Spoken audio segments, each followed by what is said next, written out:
de comenzar con la entrevista y vamos a conversar hoy acerca de un informe denominado Institucionalidad Electoral bajo ataque. Ya se encuentra con nosotros el señor Omar Aguapara, secretario de la Asociación Civil Transparencia, con quien vamos a hacer un breve análisis acerca de este informe que ellos han elaborado. ¿Cómo está? Muy buenos días.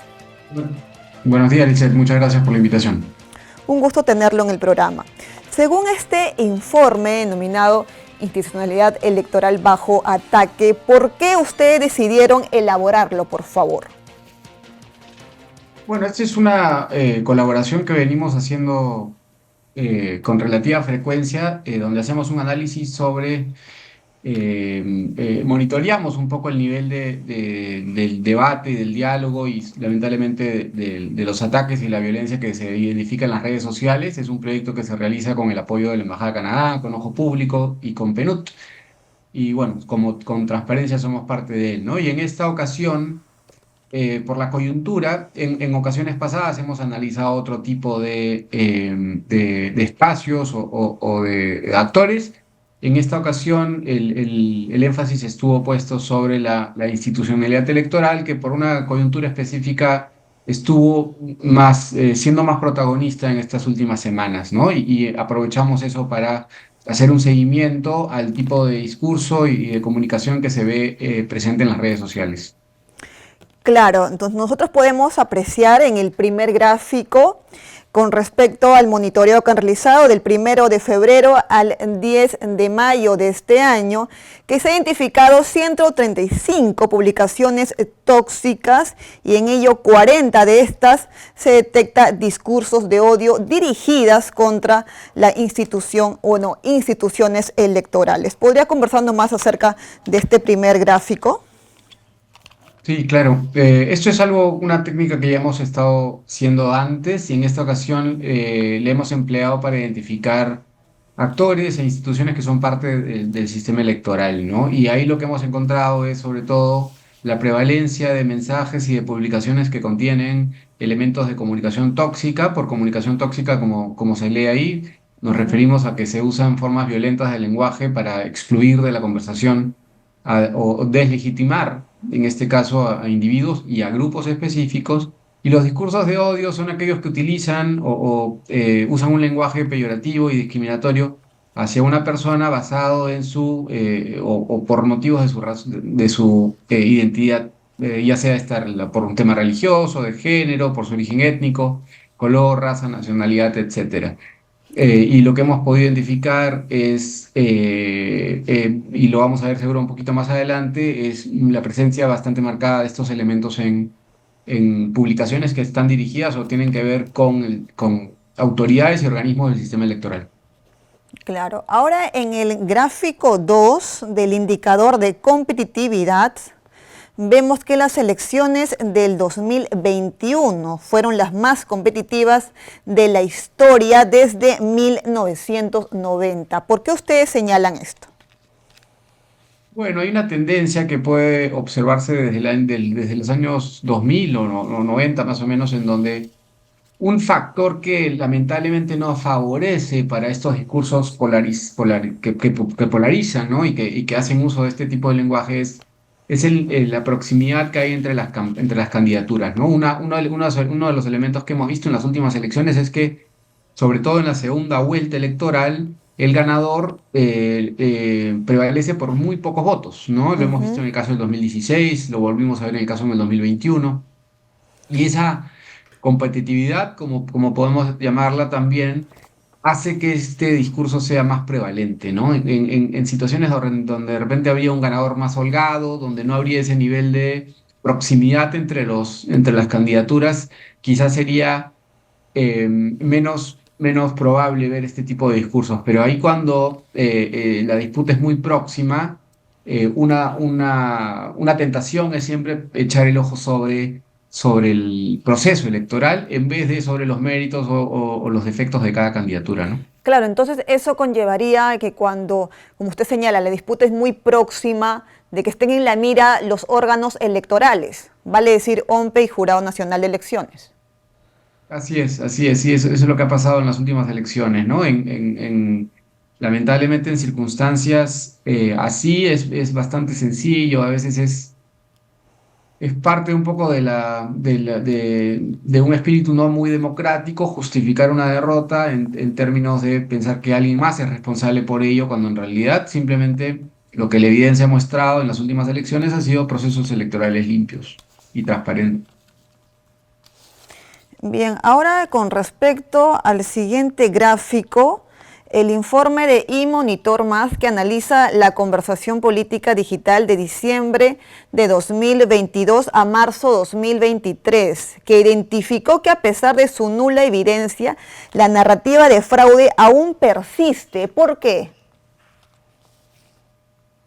Como te mencionaba antes, creo que esto se origina en gran medida en parte de los actores políticos que no supieron reconocer los resultados electorales y rápidamente, pasada la segunda vuelta, levantaron esta bandera, ¿no? De las supuestas irregularidades, de las actas, de los conteos, y esa narrativa, a pesar de que no encontró sustento y no ha encontrado sustento hasta el día de hoy, ha sido esgrimida por varios actores que estuvieron del lado derrotado en la última elección del 2021, ¿no? Y esa narrativa ha servido para justificar eh, un accionar político posterior. Y lamentablemente, eh, a pesar de que organismos internacionales, misiones de observadores electorales, han dado cuenta de que el rol que cumplieron nuestros organismos electorales estuvo bastante a la altura de las circunstancias.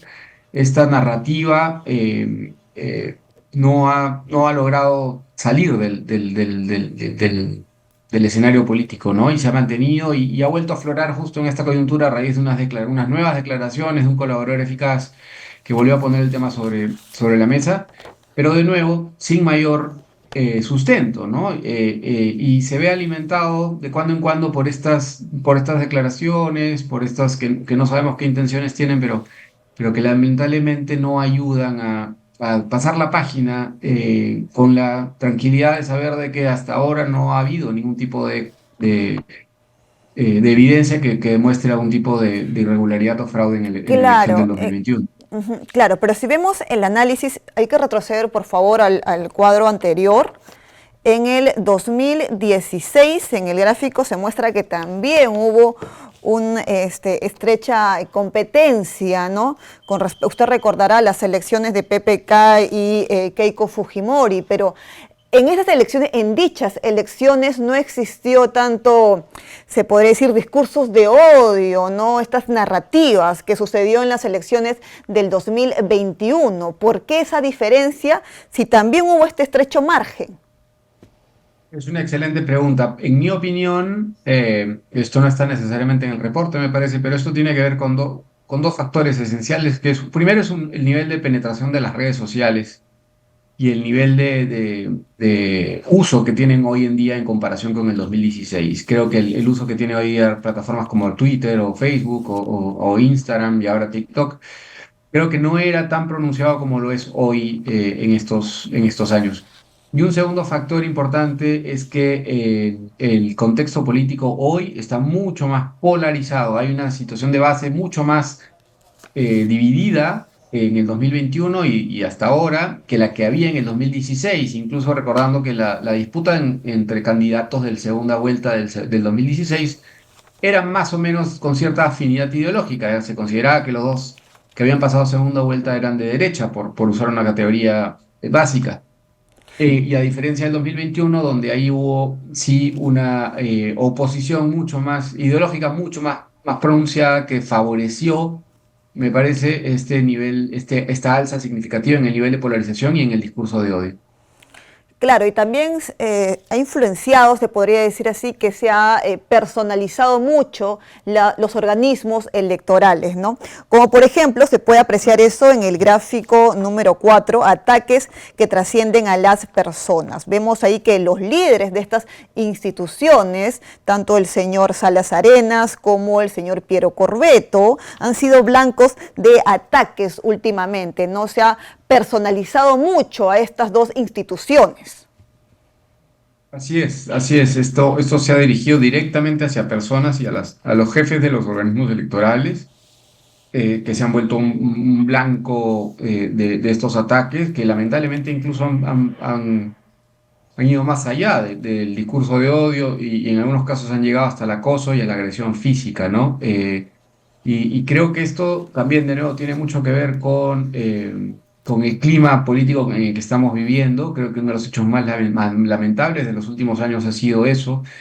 Es reconocido por mucha gente que ahí se ha cruzado una línea que no se debería cruzar, que es la agresión hacia las autoridades electorales, ¿no? Y sobre todo personalizar los ataques hacia aquellos que encabezan esas organizaciones. Creo que es lamentable y es una práctica que debemos pensar que no puede estar presente en la siguiente elección de ninguna manera. ¿Y ha pasado eso en quizás en elecciones pasadas, donde el centro de atención han sido los titulares de los órganos electorales? En mi recuerdo, solo en condiciones, por ejemplo, es recordado el señor Portillo de la OMPE, pero en el año 2000, pero por el papel inverso que tuvo, ¿no? En donde tuvo que hacer un poco bastante para tratar de justificar ciertos resultados y donde no había de repente la confianza o la legitimidad por tratarse de un régimen autoritario, pero en los últimos 20 años, 24 años, desde el año 2000 en adelante, ha sido muy raro el protagonismo o el ataque hacia las autoridades electorales, ¿no? Ha habido siempre atención a quienes encabezaban Ujú. y una preocupación porque aquellos que estén ahí sean considerados los más adecuados, pero no que yo recuerde, desde el año 2000 en adelante no ha habido eh, con pocas excepciones, de repente, un ataque como el que estamos viendo en estos días, ¿no? Claro, le agradezco, señora Guapara, por su presencia. Gracias por habernos acompañado. Muy amable. Buenos días.